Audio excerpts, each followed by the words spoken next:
Neha Hiremath murder ಆಯ್ತು, Anjali murder ಆಯ್ತು. So ಇದ್ರ ಬಗ್ಗೆ ಹೇಳಕ್ಕೆ ನೋಡಿ, ಇವತ್ತು ಹುಬ್ಳಿಯಲ್ಲಿ ನಡೆದಿರ್ತಕ್ಕಂಥ 2 ಜನಘೋರ ಹತ್ಯೆಗಳನ್ನು ನಾವು ನೋಡಿದ್ದೇವೆ.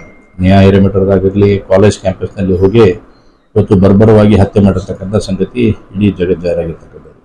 ಎರಡನೇದು ಮೊನ್ನೆ ಕಳೆದ 3-4 ದಿವಸದಿಂದ ನಡೆದಿರ್ತಕ್ಕಂಥ ಅಂಜಲಿ ಅಂಬಿಗರ್ ಅವರ ಹತ್ಯೆ. ಒಂದು ಕಾಲೇಜ್ ಕ್ಯಾಂಪಸ್ನಲ್ಲಿ ಆಗುತ್ತೆ, ಎರಡನೇ ಹತ್ಯೆ ಅವ್ರ ಮನೆಯಲ್ಲೇ ಹೋಗಿ ಮನೆಯಲ್ಲೇ ಹೊಡೆದು ಬರ್ತಕ್ಕಂಥದ್ದನ್ನು ಈಗಾಗಲೇ ನೋಡಿದ್ದೇವೆ ನಾವು. ಇವತ್ತು ಈ ರೀತಿಯಾದಂಥ ಘಟನಾವಳಿಗಳು ಯಾವ ಹುಬ್ಳಿ ಧಾರವಾಡ ಒಂದು ವಾಣಿಜ್ಯ ನಗರ, ಸಾಂಸ್ಕೃತಿಕ ನಗರ ಅಂತಕ್ಕಂಥ ಹೆಮ್ಮೆಯಿಂದ ಹೇಳುವಂಥದ್ದಿತ್ತು. ಇವತ್ತು ಬಹಳ ದುರ್ದೈವ ಮತ್ತು ಖೇದದಿಂದ ಹೇಳೋದಾಗ್ತಾ ಇದೆ. ಇವತ್ತು ಒಂದು ಕೊಲೆಗಡಕರ ನಗರ ಅಂತಕ್ಕಂಥ ಹಣೆಪಟ್ಟಿನ ಎಲ್ಲಿ ಕಟ್ಕೊಂತೈತೆ ಅಂತಕ್ಕಂಥ ಇವತ್ತು ಒಂದು ಹಂತದಲ್ಲಿ ಇವತ್ತು ಆಗ್ತಾ ಇದೆ ಇವತ್ತು.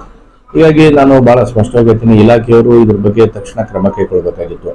ಅಂಜಲಿ ವಿಷಯದಲ್ಲಿ ಅಂದರೆ ಇಲಾಖೆ ಬಹಳ ಸಂಪೂರ್ಣವಾಗಿ ಫೇಲ್ಯೂರ್ ಆಗಿದೆ. ಇವತ್ತು ಈ ರೀತಿಯಾದಂಥ ಸಂದರ್ಭ ನಡೆದಾಗ ಅವ್ರ ಅಜ್ಜಿ ಮತ್ತು ಅವರ ಸಿಸ್ಟರ್, ಅವ್ರ ತಂಗಿ ಕೂಡ ಹೋಗಿ ಸ್ಟೇಷನಲ್ಲಿ ಹೇಳಿ ಬಂದು ಆದ್ಮೇಲೆ ಕೂಡ ಪೊಲೀಸರ ಕ್ರಮ ಕೈಗೊಳ್ಳಲಾರದ ಕಾರಣಕ್ಕಾಗಿ ಇವತ್ತು ಹತ್ಯೆ ಆಗಿದೆ. ಇವತ್ತು ಬಹುಶಃ ಅವತ್ತೇನಾದ್ರೂ ಅವ್ರು ಕರೆಸಿ ಮಾತಾಡಿ ಟೈಟ್ ಮಾಡಿದ್ರು ಅಂತಂದ್ರೆ ಈ ಹತ್ಯೆ ಹಾಕಿರಲಿಲ್ಲ. ಡೆಫಿನೆಟ್ಲಿ ನಂಗೆ ಅನ್ಸುತ್ತೆ ಈ ಹತ್ಯೆ ನಿಜವಾಗ್ಲೂ ಕೂಡ ಹಾಕಿರಲಿಲ್ಲ. ಇವತ್ತು ಪೊಲೀಸರ ಒಂದು ನಿಷ್ಕ್ರಿಯತೆಯಿಂದ, ವೈಫಲ್ಯದಿಂದ ಇವತ್ತು ಈ ಸಮಸ್ಯೆಯನ್ನ ತಂದೊಡ್ಕೊಳ್ಳುವಂಥದ್ದನ್ನು ಆಗಿದೆ ಅನ್ನೋ ಸಂದರ್ಭದಲ್ಲಿ ಹೇಳ್ತೇನೆ. ಅದರ ಜೊತೆಗೆ ಹುಬ್ಳಿ ಅಲ್ಲಾಗಲಿ ಧಾರವಾಡದಲ್ಲಾಗಲಿ ಇವತ್ತು ಡ್ರಗ್ಸ್ ಮಾಫಿಯಾ ಅಂತಕ್ಕಂಥದ್ದು ಒಂದು ದೊಡ್ಡ ದಂಧೆಯಾಗಿ ಇವತ್ತು ಬೆಳೀತಾ ಇರೋದನ್ನು ನಾವು ನೋಡಿದ್ದೇವೆ.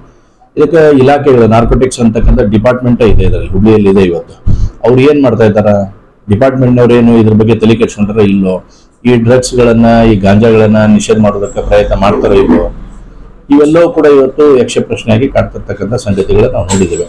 ಹೀಗಾಗಿ ಸರ್ಕಾರ ಇನ್ನಾದ್ರೂ ಎಚ್ಚೆತ್ತುಕೊಳ್ಬೇಕು, ಅದ್ರ ಬಗ್ಗೆ ಕ್ರಮವನ್ನು ವಹಿಸ್ಕೊಳ್ಳುವಂಥದ್ದಾಗಬೇಕು. ಇವತ್ತು ಅರೆಸ್ಟ್ ಮಾಡ್ತೀವಿ, ಹಿಡಿತೀವಿ, ಕಾನೂನಿನ ಪ್ರಕಾರ ಒಂದಿಷ್ಟು ಆಗುತ್ತೆ, ಮತ್ತೆ ಬೇಲ್ ಮೇಲೆ ಬರ್ತಾರ. ಇವತ್ತು ಗಾಂಜಾ ಕೇಸ್ಗಳನ್ನು ಮಾಡಿ ಕೆಜಿ ಮ್ಯಾಗ್ ಸಿಕ್ಕರು ಸದ್ಯಕ್ಕೆ 900 ಗ್ರಾಮದ್ದು ನೀವು FIR ನಲ್ಲಿ ತೋರಿಸುವಂತ ಪ್ರಯತ್ನ ಮಾಡ್ತೀರಿ. ಈ ರೀತಿಯಾದಂಥ ಘಟನಾವಳಿಗಳನ್ನು ಮಾಡೋದ್ರಿಂದ ಬಹಳಷ್ಟು ಸಮಸ್ಯೆಗಳು ಹುಬ್ಳಿಯಲ್ಲಿ ಆಗ್ತದವ. ಪೊಲೀಸ್ ಇಲಾಖೆ ಕಟ್ಟುನಿಟ್ಟಾಗಿ ಜಾರಿ ವಹಿಸಬೇಕು. ಯಾವುದೇ ರೀತಿಯಾದಂತಹ ಸಮಸ್ಯೆಗಳಾಗೋ ರೀತಿಯಲ್ಲಿ ಈ ಗಾಂಜಾ ಮತ್ತು ಡ್ರಗ್ಸ್ ಹಾವಳಿಯನ್ನ ಸಂಪೂರ್ಣವಾಗಿ ನಿಲ್ಲಿಸಿದ ಕರೆ ಅಂತಂದ್ರೆ ಈ ರೀತಿಯಾದಂಥ ಘಟನಾವಳಿಗಳು ಕೂಡ ತಡಿಲಿಕ್ಕೆ ಸಾಧ್ಯತೆ. ಪೊಲೀಸ್ ಇಲಾಖೆ ಖದರ್ ಏನಿದೆ ಅನ್ನೋಂಥದ್ದನ್ನ ಅದನ್ನು ತೋರಿಸುವಂತದ್ದಾಗಬೇಕು. ಇವತ್ತು ರೌಡಿಗಳನ್ನಾಗ್ಲಿ, ಪುಡಿ ರೌಡಿಗಳನ್ನಾಗ್ಲಿ ಈ ರೀತಿ ಮಾಡ್ತಕ್ಕಂಥ ಎಲ್ಲರೂ ಗುರುತಿಸಿ ಏನು ನೀವು ಬಿಗಿ ಬಂದೋಬಸ್ತ್ ಮಾಡಿದ್ರೆ ಇವೆಲ್ಲವೂ ಕೂಡ ಆಟೋಮೆಟಿಕ್ಲಾಗಿ ಬಂದಾಗುತ್ತೆ. ಹೀಗಾಗಿ ಸರ್ಕಾರ ಇದರಲ್ಲಿ ಎಚ್ಚೆತ್ತುಕೊಳ್ಬೇಕು. ಗೃಹ ಇಲಾಖೆ, ಸನ್ಮಾನ್ಯ ಗೃಹ ಸಚಿವರು, ಸಂಬಂಧಪಟ್ಟಂತ ಅಧಿಕಾರಿಗಳಿಗೆ ನೀವು ಸರಿಯಾಗಿ ಪ್ಯಾಕೇಜ್ ಕ್ಲಾಸ್ ತಗೊಂಡ್ರೆ ನಾವೆಲ್ಲವೂ ಕೂಡ ಮುಂದಿನ ದಿನಮಾನಗಳಲ್ಲಿ ತರಬೇತಿಗೆ ತರಲಿಕ್ಕೆ ಕಾರಣ ಆಗ್ತವೆ. ಅದ್ರ ಜೊತೆಗೆ ನಾನು ಒಬ್ಬ ಜನಪ್ರತಿನಿಧಿಯಾಗಿ ಈ ಭಾಗದಲ್ಲಿ ಒಂದು ಆಂದೋಲನ ಕೂಡ ನಾವು ತೆಗೆದುಕೊಳ್ಬೇಕಂತ ಮಾಡಿದ್ದೇವೆ. ಡ್ರಗ್ಸ್ ಮುಕ್ತ ನಗರವನ್ನು ಮಾಡುವ ಮುಖಾಂತರ ಅಪರಾಧ ಮುಕ್ತ ನಗರ ಆಗ್ಬೇಕಂತ ಹೇಳಿ ಜೂನ್ 4ನೇ ತಾರೀಕು ಆನ್ವರ್ಡ್ಸ್ ನಾವು ಒಂದು ಆಂದೋಲನವನ್ನು ಇಡೀ ಹುಬ್ಳಿಯಲ್ಲಿ ತೆಗೆದುಕೊಳ್ಳುವಂತ ನಿಟ್ಟಿದೆ. ಈಗ ಇದರಲ್ಲಿ ಎಲ್ಲಾ ಸಂಘ ಸಂಸ್ಥೆಗಳಿರಲಿ, ಜನಪ್ರತಿನಿಧಿಗಳಿರಲಿ, ಇರ್ರೆಸ್ಪೆಕ್ಟಿವ್ ಆಫ್ ಆಲ್ ಪಾರ್ಟಿ, ಎಲ್ಲ ಯುವಕರಲ್ಲಿ ಕೂಡ ಇವತ್ತು ಜಾಗೃತಿ ಮೂಡಿಸ್ತಕ್ಕಂಥ ಕೆಲಸ, ಕಾಲೇಜ್ ಕ್ಯಾಂಪಸ್ಗಳಲ್ಲಿ ಜಾಗೃತಿ ಮೂಡಿಸ್ತಕ್ಕಂಥ ಕೆಲಸ, ಸಮಾಜದ ಗಣ್ಯರನ್ನ ಕೂಡ ಇದರಲ್ಲಿ ಇನ್ವಾಲ್ವ್ಮೆಂಟ್ ಬೇಕು, ಮಠಾಧೀಶನ ಇನ್ವಾಲ್ವ್ಮೆಂಟ್ ಆಗಬೇಕು. ಈ ರೀತಿ ಎಲ್ಲರನ್ನು ಸೇರಿಸ್ಕೊಂಡು ಮುಂದಿನ ದಿನಮಾನಗಳಲ್ಲಿ ಹುಬ್ಳಿಯನ್ನ ಮತ್ತೆ ಯಾವ ಮೆರುಗದಲ್ಲಿ ಇತ್ತು ಆ ಮೆರುಗಿಗೆ ತರ್ತಕ್ಕಂಥ ಪ್ರಯತ್ನ ನಾವೆಲ್ಲರೂ ಕೂಡ ಮಾಡೋಣ ಅಂತ ವಿನಂತಿ.